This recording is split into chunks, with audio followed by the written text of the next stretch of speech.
All right, everybody. We are here with Hunter Horsley, CEO of Bitwise, one of the institutions that issued one of the spot Bitcoin ETFs. And we're here at MicroStrategy's Bitcoin for Corporations event. Hunter, thank you so much for taking the time to sit down and talk with us a little bit. Total pleasure. Cool. Takeaways from the event. What did you see here that's making you feel maybe bullish or optimistic about Bitcoin? I think that the event was sort of indicative of the year in general, which is it felt to me like a new chapter for Bitcoin and a moment where it's viewed as not a crazy idea, but something that should be figured out by professionals. And I had a sense in the room, and the topics and the speakers, they were fantastic, that a lot of people had moved on from sort of what is this crazy thing right, to what should I be doing about this in the context of my job, or what should I be doing about this in the context of my work. So very exciting to see it elevate to sort of a new type of conversation, and I saw that across the different panels. Cool. And we have you in part to thank for that, and I think Michael Saylor would say the same. He put up a timeline today during his keynote talk this morning where he talked about, the early epoch of Bitcoin was, you had your developers and your cypherpunks. It was sort of the Wild West. Then we went through these crazy years, as he termed them, 2020 to 2024. Obviously, he was in the middle of that whirlwind of these crazy years. And now he talked about 2024 onward, kind of a period where Bitcoin becomes a bit more normal and where institutions adopt it. Your thoughts on that? Is that what we're moving into at this point? Absolutely. And I think that this is also, I would say, very standard of new technology adoption. If you think back to, and many people who follow Bitcoin Magazine are probably familiar with this, if you think back to the early history of the PC and the homebrew computing club where Wozniak met Jobs and had this idea for a mini mainframe for individuals, a bicycle for the mind, everyone who had a PC knew how to build a PC and could talk to you about the motherboard and could talk to you about the front side bus on the CPU. And with all technology, you go from a stage where there are passionate people who really care about the details over time to people who just say, how long is the battery life and how much does it cost? And in between, it's still the same computer. It still has a CPU, it still has a motherboard, it still has a front side bus memory, but it gets abstracted because for more and more people to engage with the technology, it needs to be simpler. And so I think it's a beautiful thing. I totally agree that there have been eras of the space, and I think that we're entering a new one. And I think that's very exciting and indicative of, Bitwise, our CIO, Matt Hogan, calls it the mainstream era. And I think you can imagine some of the things that you'll see. You'll see simplifications, you'll see adoption by people who maybe know a little bit less about the underpinnings or know a little bit less about the philosophy that brought it from where it was to where it is today, but just see simple elements of it that are really desirable. So I think that is a great sign of progress for any technology. And as I said, we have you to thank because I think the issuance of the ETFs, the spot Bitcoin ETFs in the States was really a turning point for, let's just call it the normalization or the mainstreamization of Bitcoin. How much of a role do you think they played now in maybe this year this is the fourth year MicroStrategy has done this conference, in this year, that mentality that you just described, people feeling a little bit more like this thing isn't so much taboo or whatever anymore, I sort of really need to wrap my head around it and understand it. Do you think the ETFs will look back and will sort of say, that was the moment, and was that just coincidence that it sort of happened around the same time, or was that really sort of the catalyst that? I think that was the catalyst, and if you rewind, there's so much that happens in Bitcoin week to week, but for many years, the Bitcoin ETF, is it coming, when will it arrive, was the main topic, and I think appropriately so. I think, to use an analogy, the Bitcoin ETF launching was almost like the IPO of Bitcoin. If you think about AI today, everyone has heard something, has a view. Is it going to be good for the world? Is it going to be bad for the world? Is OpenAI going to be the winner? Is it going to be Google? I heard they're falling behind. I heard this thing called Claude. And they can imagine maybe some ways it'll be used. But ultimately, as an investor, you don't really have to do much because it's very hard to invest in OpenAI.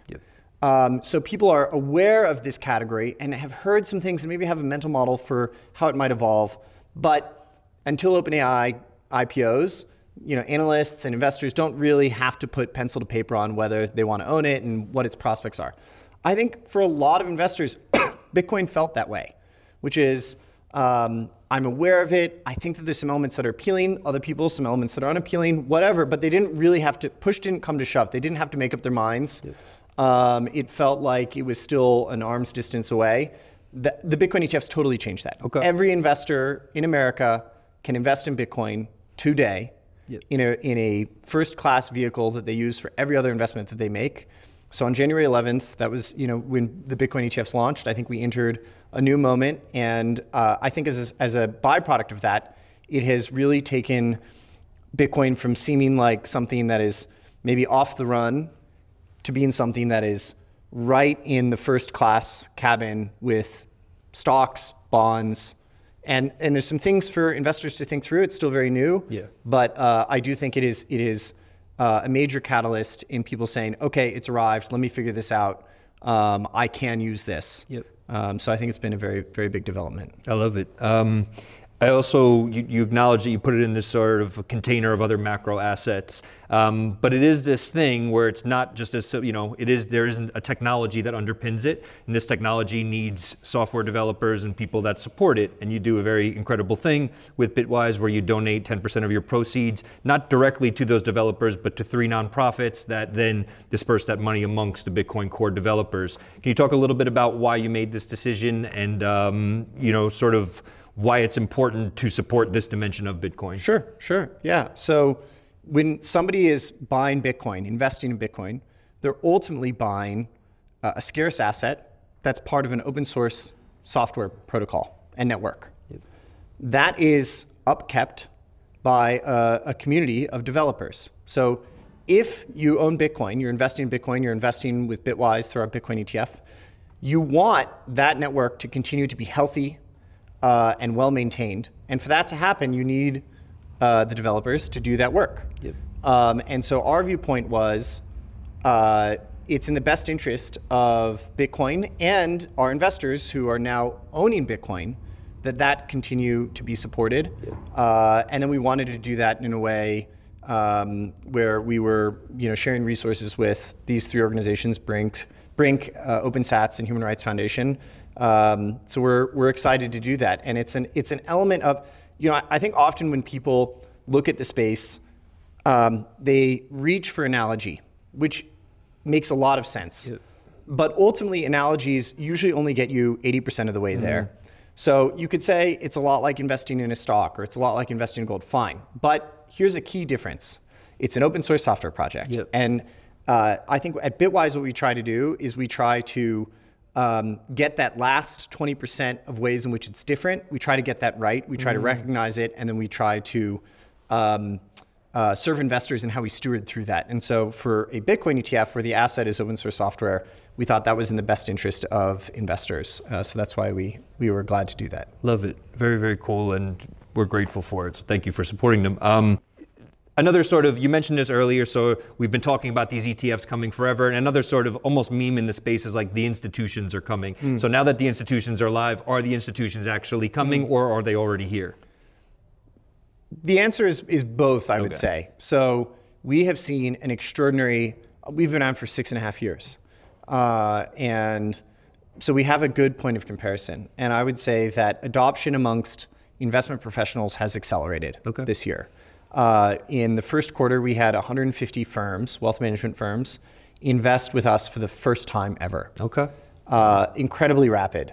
There were 11 banks and broker-dealers that made it available if clients request it. That is absolutely extraordinary and much faster than the traditional speed with which a bank or broker-dealer will make a new product available. But it's not done. It has begun. And already an astonishing amount of progress. But the rate at which this class of investors, investment professionals, adopt something is not the same as an individual who might be buying something in a Coinbase account. They have a large set of things on their to-do list. They have, they need to be thinking about rates and what that means for their bond portfolio, and they're, investing in alternatives and underwriting a new manager, and they're trying to decide if they want to rotate a little bit out of growth or into, et cetera. So it goes on a to-do list. And then they have a professional process, which means, they want to develop a thesis. Sometimes that there'll be committees involved.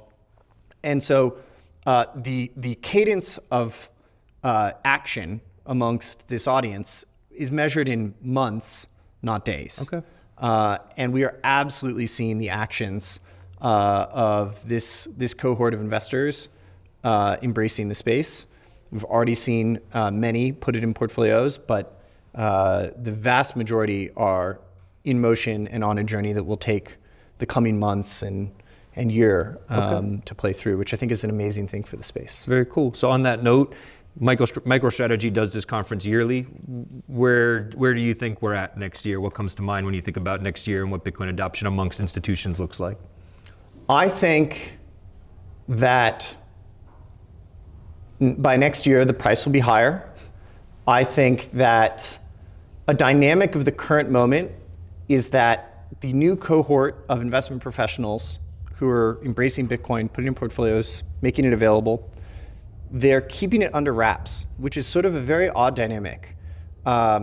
We had a firm approve access to the Bitwise Bitcoin ETF and ask us not to say anything about it. Interesting. They didn't post on LinkedIn. They didn't put out a press release. There's no way that people would know. Got it. And so there's a lot of that right now. And so to your question about next year, I think next year there are going to be a lot of prominent examples, a lot of new people in the room, a lot of different case studies to point to that aren't yet figures in people's minds when they think about who's investing in Bitcoin, who has done the work on Bitcoin. So I think it's going to really shift from feeling like a thing that only a few people have embraced or invested in to a thing that feels common. And again, that doesn't mean that by next year every investment professional in America owns it or every investor owns it. Right. But I think it'll go from being a thing that feels uncommon to a thing that feels common. And the momentum will be towards this being a mainstream asset that investors should be taking advantage of. I think that's a beautiful place to end it. Thank you so much for your time, Hunter. Sincerely appreciate it. Absolutely. Yeah.